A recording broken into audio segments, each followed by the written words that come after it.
A lot of people really struggle with bait casters, and it's all about overruns and backlashes, and they go out and have an absolute disaster, get a big bird's nest, and the thing gets thrown in the corner of the shed at home. G'day, Starlo here. I love my bait caster reels, especially when I'm chasing bigger fish or throwing heavier lures, although these days, with BFS gear available, bait finesse system, and really ultra light, finely tuned bait casters, you can cast quite light lures, as long as you don't have too much of a headwind. That can be an issue. But a lot of people really struggle with bait casters, and it's all about overruns and backlashes, and they go out and have an absolute disaster, get a big bird's nest, and the thing gets thrown in the corner of the shed at home, and they go back to their spin gear. And I can understand that. That was sort of what it was like when I started fishing with bait caster reels more years ago than I care to remember. But the reels have improved a lot since then.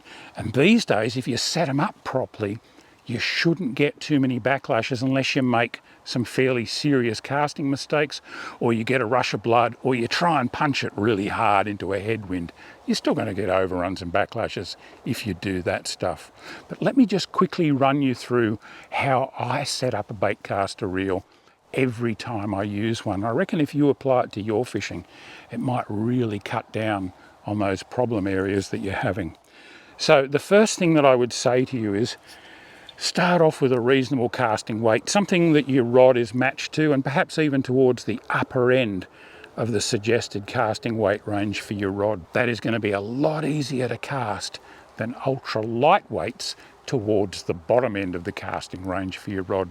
All right, so you've got that weight attached, you wind it up to near the rod tip, and then depress the free spool button and release. And look, you'll see that dropped really quickly to the ground.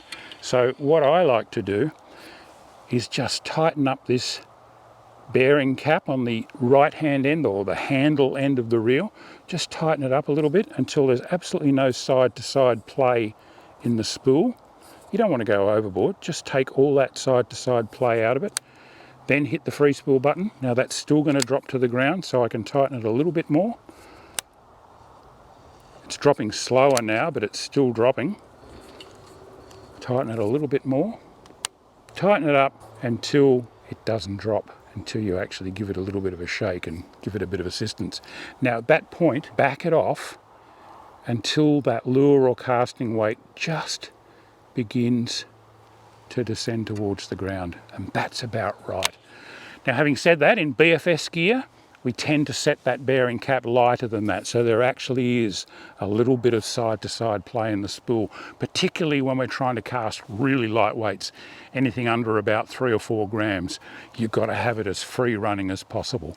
But when you're just getting started on a bait caster, do what I did just then. Tighten it up until your weight won't drop towards the ground, then ease it back until it just slowly starts to descend. Now the next thing to do is to adjust any casting brakes that are built into the reel. There's a couple of different styles. There are little blocks that slide out on arms. That's called a centrifugal braking system. The little blocks slide out and rub against the inside of the spool as it spins faster, and then slide back in as it slows down. That's a good system. There are magnets, magnetic cast control systems. They can be really good too. And then there are actually digital ones, DC reels, and Shimano make a couple of those. They're pretty expensive, pretty sophisticated, but boy oh boy, when you get them set up, they work really well. The giveaway with them is you can hear, when you cast, you'll hear a really whirring sound. That's a good indication that it's a DC reel. If you can afford a DC reel, get yourself one eventually, because it just makes casting an absolute breeze.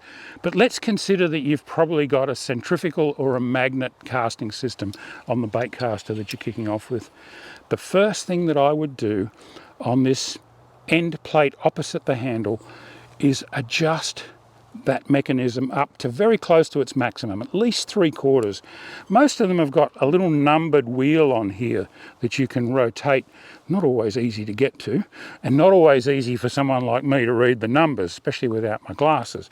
But normally, if you go clockwise, it's making it stronger. If you go anti-clockwise, it's making that casting control have less impact on the rotation of the spool. So crank it right up. If it goes to 10, put it on about 8 or 9 to start with. Now, it will definitely sandbag your cast. You won't get anywhere near the distance that you can get if you start to back that off. But start off like that and you shouldn't get too many backlashes, particularly if you keep your thumb resting very, very lightly on the spool as it's spinning.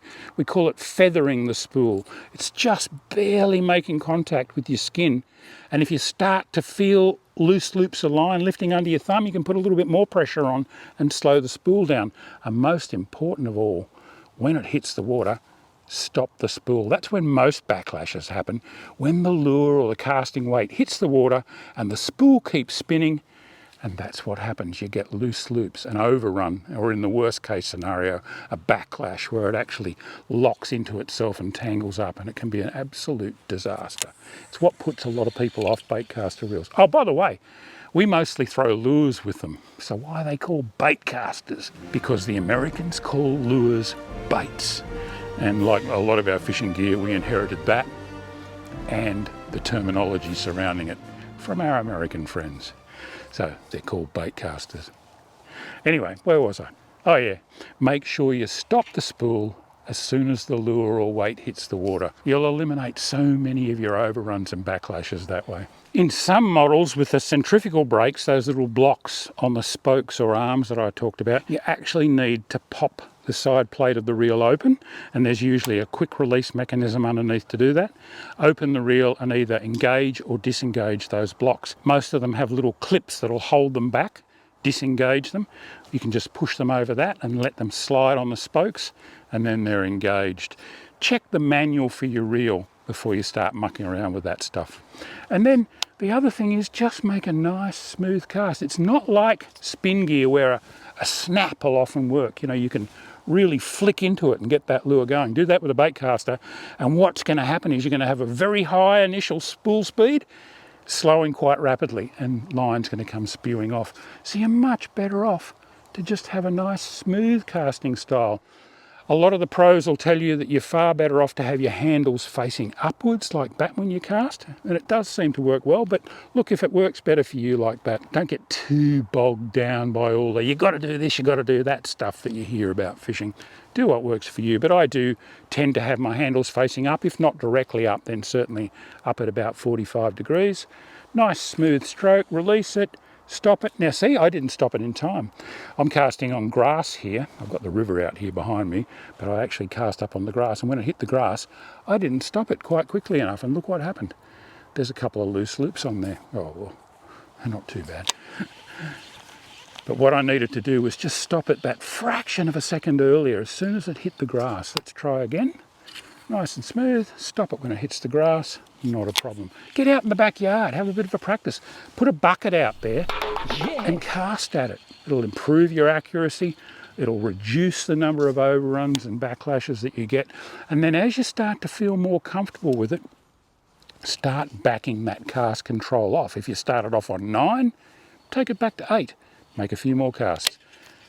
Still not getting overruns and backlashes? Take it back to 7, and you'll start to feel that reel free up, and that lure or weight will go further on every cast with less effort.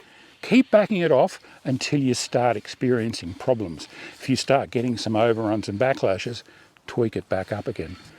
Now, that's not going to be your standard setting for every lure weight or every set of conditions. You change the weight of the lure, you really need to go through that whole process again. Reset everything. It's worth doing. You won't get anywhere near as many overruns and backlashes. The other thing is, if you turn around and face into the wind, you might want to tweak that cast control back up again. If you've got it back down to, say, 6, and you suddenly got a 5 or 10 knot headwind, try bumping it up to 7 or 8 to reduce the number of backlashes. Also going to cut your casting distance down, as is the headwind. So it's not ideal. Try and get yourself in a position where you can cast with the wind behind you or across you, but it doesn't always happen. Sometimes you just got to cast into the wind. But you can still do that with a baitcaster. It's all about practice, all about getting comfortable with it, developing some muscle memory, and trust me, if you stick with it and you get comfortable with your baitcaster reels, there are a few better tools made, especially for handling big, strong fish. They are so much fun to use. Until next time, this is Starlo wishing you tight lines.